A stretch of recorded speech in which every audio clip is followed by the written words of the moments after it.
आप कभी कभी एक चीज चेक करते हैं, जब आपका व्यापार चल रहा है, आप पहले डायरेक्ट डीलिंग करते थे ग्राहकों से, ये सामने आप बैठे रहते थे, लेकिन अब आपका काम बढ़ता है तो धीरे धीरे धीरे धीरे आपने कैश काउंटर पे आ गए खिसक कर, और भी आप इससे आगे पहुंचे। जब कैश काउंटर से भी आप आगे पहुंच गए, अब कैश भी दूसरे के हाथ में, तो आप एक केबिन बना लेते हैं। अपना केबिन बनाकर आप केबिन में बैठते हैं, सब पर निगाह रखते हैं, प्रॉपर चल रहा है नहीं चल रहा है, पूर्ति माल की हो रही नहीं हो रही। आप अब फ्रंट पे नहीं है, आप अब बाहर है। तो आपको अपने बिजनेस को और ज़्यादा बढ़ाने के लिए आपको क्या करना है? एक सिंपल सा तरीका है। जब भी कोई आप कैमरे से देखते रहते हैं, निगाह रखते हैं कौन आ रहा है कौन जा रहा है, मतलब हर चीज़, जब केबिन में बैठ रहे हैं तो कर क्या रहे हैं आप, सब चीज़ पे वॉच कर रहे हैं, निगाह रखे हैं।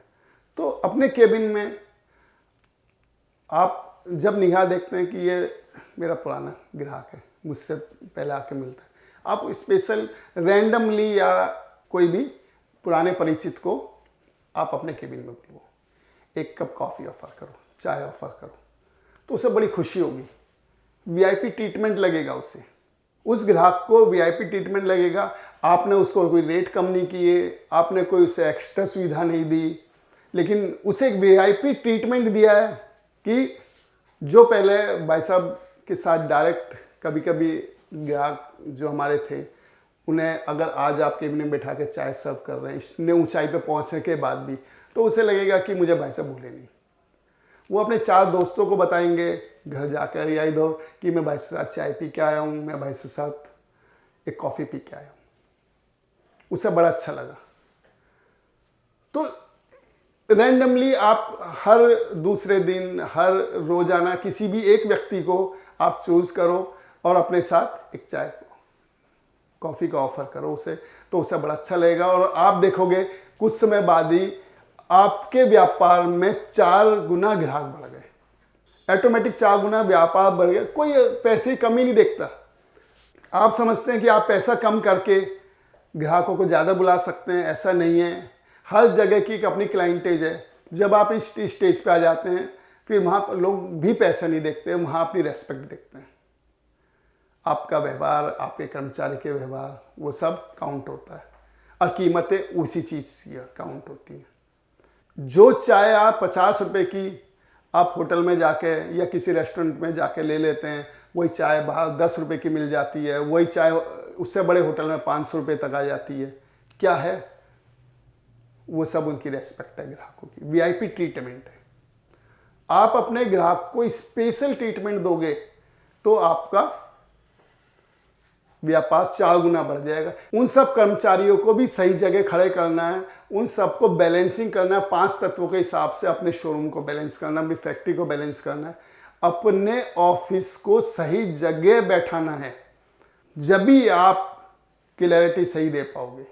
सारा सामान जो नहीं बिका हुआ उसे अट्रैक्शन की दिशा में डाल दो, तो पता लगेगा वहाँ जो डेड सामान था उसकी भी कीमत आपने वसूल ली। तो एक वीआईपी ट्रीटमेंट आप जरूर दो, आप उसे करके देखो, आपको बहुत अच्छा लगेगा, आपको बहुत मजा आएगा, आपको भी अच्छा लगेगा, क्योंकि खाली बैठे बैठे बोर होते रहोगे। और कम से कम इस बहाने अपना व्यापार भी पुराने लोगों से मिल भी लिए, एक लेबर के साथ आपका डायरेक्ट टच भी नहीं रहा। कभी कभी आप देखते हैं, आप जहाँ व्यापार करते हैं, आपके बराबर वाले का व्यापार आपसे भी ज़्यादा चलता है, आपसे भी काफ़ी काम ज़्यादा है उनका। क्या वो ज़्यादा खुश भी होंगे? क्या व्यापार ज़्यादा होने से खुशी ज़्यादा हो जाती है? आपका 5 करोड़ का बिजनेस है, आपके बराबर वाले का 50 करोड़ का बिजनेस है, क्या वो ज़्यादा खुश है? ऐसा बिल्कुल भी नहीं है। आप हमेशा माइंड में ये चीज़ लाओ कि उसका व्यापार इसलिए अच्छा, उसके पूर्व जन्मों के कर्म बहुत अच्छे। अगर आज आप उससे द्वेष भावना कर रख रहे हो कि उसका व्यापार ज़्यादा अच्छा चल रहा है, उसका व्यवहार भी अच्छा नहीं है लेकिन व्यापार बहुत अच्छा है, लेकिन उसके पूर्व जन्मों के कर्म तो बहुत अच्छे हैं, वो जरूर आपको ध्यान रखना। अपना व्यापार आज कम है तो ऐसा नहीं है कि आप उससे ज़्यादा खुश नहीं हैं। आप प्रैक्टिकल देख लो, आपसे ज़्यादा टेंशन उठाए घूम रहा है। रोटी तो उतनी खानी है, खाना तो उतना ही खाना है, गाड़ी वही चलेगी सड़क पर, लेकिन हम अपने कर्मों को खराब कर लेते हैं। उन चीज़ों के बारे में सोचकर हम ज़्यादातर समय दूसरे के बारे में सोचकर बिताते हैं। हम पूरे दिन में 24 घंटे में ज़्यादातर समय दूसरे के बारे में ही निर्णय लेने में निकाल देते हैं। अपने निर्णय नहीं लेते हम अपने बारे में नहीं सोचते हम क्या अच्छा कर रहे हैं, क्या 19 कर रहे हैं, क्या 20 कर रहे हैं। हम दूसरे को न्याय देखने के चक्कर, हम दूसरे न्यायाधीश बनने के चक्कर में सारा समय निकालते हैं। हमें जबकि अपने लिए समय निकालना चाहिए कि मैं क्या और बेहतर कर सकता हूँ। आज उसको इतना अच्छा मिल रहा है, कल मुझे भी इतना अच्छा मिले, तो मुझे कुछ तो अच्छा करना ही चाहिए। और वो अच्छा करने के लिए आपको आज ही शुरुआत करनी चाहिए और क्रिएशन करना चाहिए खुशियों के लिए। आपको सिर्फ खुशियाँ लेनी है, चाहे व्यापार कम हो, जिसके 4 शोरूम हो, जिसके 4 फैक्ट्रियाँ हों, आप समझते हो खुश है? बिल्कुल भी नहीं है। सेम लाइफ, सेम जीने का तरीका, हो सकता है उसने नींद और कम कर ली हो, अपना खाना और कम कर लिया हो, टेंशन ज़्यादा बढ़ा ली हो। तो आपको ज़रूरत है अपने आप को एक्टिव करने की, अपने सांसों को एक्टिव करने की। अपनी सांसों को फोकस करो, अपने माइंड को फोकस करो। जिस प्रकार हम किसी कैमरे को जूम करके एक जगह फोकस करते हैं, तो इसी प्रकार अपने पूरी बॉडी को एक जगह फोकस करके लेके आओ कि मैं चाहता क्या हूँ। क्रिएशन करना है कुछ नया जो आप चाहते हो, और फिर आप देखोगे कुछ समय बाद वो लाइफ में आपको आना शुरू हो गया। इतना सा आपको काम करना।